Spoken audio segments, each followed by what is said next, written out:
meet Madhavi, our youngest guest on our series Well Told by KTW. Madhavi is a computational designer. She's an architect. She's an athlete. She's a podcaster. Hi, Madhavi. Hello. You work a full-time job. You have your own firm. You have your entire fitness regime in place. What does a day in your life look like? I feel like when I tell people that I do these many things, it sounds intimidating, but it's not. It's very natural to me. I think I just take care of my body. I take care of my mind. That's how it is. And like I keep my mind occupied or like keep it working. That's the whole idea. And then of course I am an architect. So the architecture firm happens or like the computational design happens. And then everything which I do related to work just comes out of that. Got it. Right. And the fitness part of it is because also I was an athlete, so I understand a lot of things from there. So I might be exploring a lot of things, but it's just taking care of my body. So when I tell people that, I'm doing all of this, it sounds like, so many things in a day. How do you manage? Yeah. It's not that hectic, actually. It's just me doing my work and me taking care of my body. That's about it. But like, do you wake up early to like do something? Also, the routine part of it takes a little bit of time to get adjusted to. But I have said, like, I used to wake up early mornings, like way before as well, like when I was younger, because athlete and all that. Waking up gives me this whole time in the morning, fresh times where I can like work. But then I finish my workouts before, or I finish my work if I have to go to the office, finish my thing, and then I make sure that I have some time for my workout routine. Even if it's weekend, like on Saturdays, Sundays, there can be something fun happening, right? So go for a run or like meet some people and do something nice. But I feel like that's the kind of fun I want to have rather than like any other kind of social engagement. I'd go for runs and meet people. That's fun for me. You also mentioned that you have a podcast. What is it about? Like, what do you all talk about? So again, as I mentioned, like work is just going around this whole architecture design thing. I personally am an extremely curious person. So I just want to know everything what's happening around of me. And the kind of masters I did opened my eyes towards like a lot of things. So I want to talk about all of the kind of design which is possible by a designer. So the whole idea is if you've learned design, you understand design as a whole and you can transcend into any kind of designing you want to get into. Then also it's followed by technology and innovation parallelly. You don't just design for like what was happening hundreds of years ago, right? The tech which is changing, say AI is coming. So we talk about all of this, the innovation, the automation which is happening. Yeah. Tell us more about your podcast. Why did you start it? What was the agenda behind it? That's a very important question to ask, right? Like whenever you're starting something. So the whole idea was when I was doing design in India, I did not have that kind of, seniors or like people who I could look up to and ask what all is possible. Because that's very important to understand that there's so many pathways you can take and you know about it before starting something, right? And then you choose one of like, say, okay, fine, this works for me. That didn't happen. For us, architecture was this one standard thing which you're following and doing.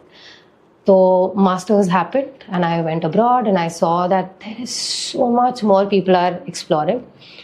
It's just not confined in terms of like this space, right? It's not just structures, it's not just interiors, just not interior architecture. Whatever they taught you in college. It's just everything. It's about understanding the material which is here, right? Where does it come from? Where does it go? What is carbon footprint?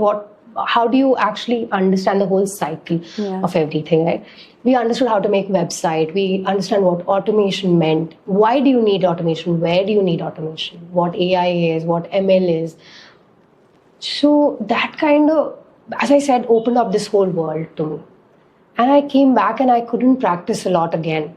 But I wanted people to know that there's so much more outside. You can also explore businesses once you've learned the fundamentals of design. Everything works on the same basic principle. So that was one of the things. And which is majorly the knowledge has to be free for all and everybody should get a piece of it for sure. Whatever you want. So the whole idea is to curate like series of podcasts where I talk about any and every kind of design.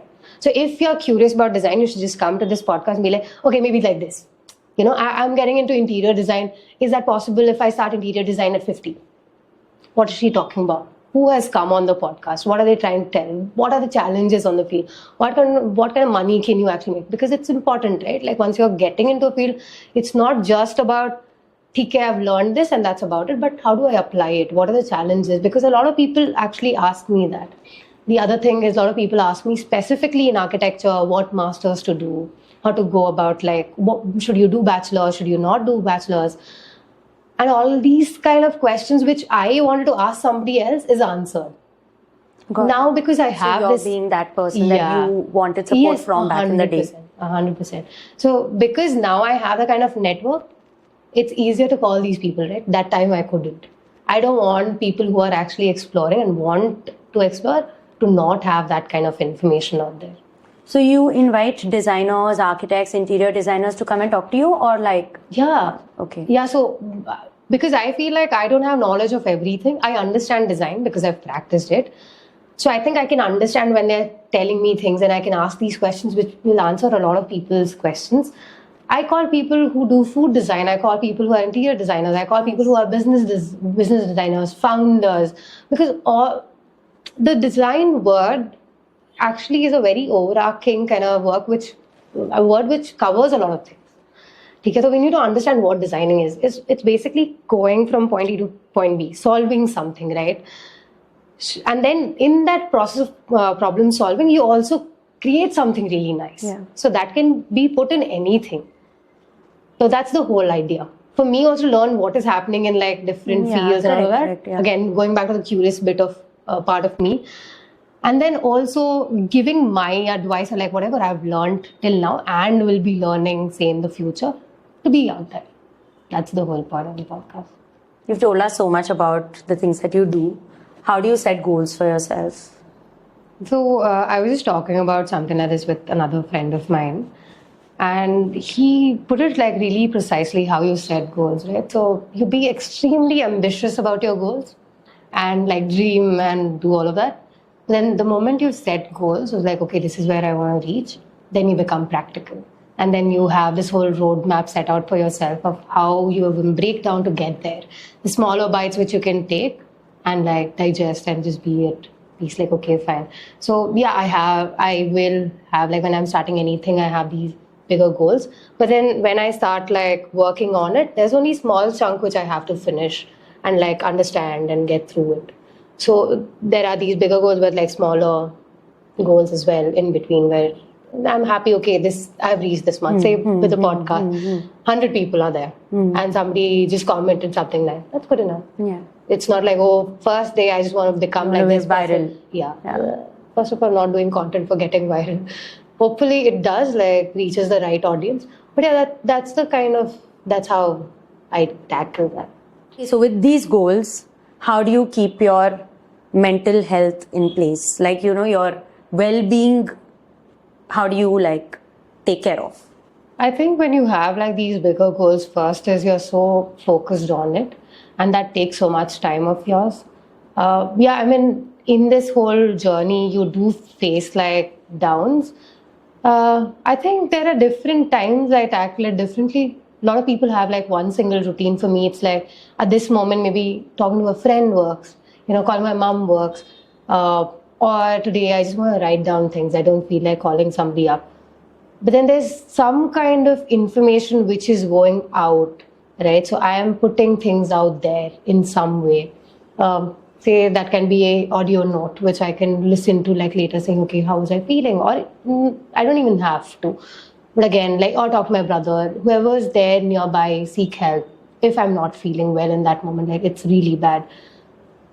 Talking about it really helps. Okay. And like sometimes when you don't have anybody, writing things down, yes. But I think majorly I would just like call somebody and be like, hey, listen, I'm in this whole situation. How do I handle it? Because in that moment, you don't really know how to go about it, what decisions you should take. Yeah.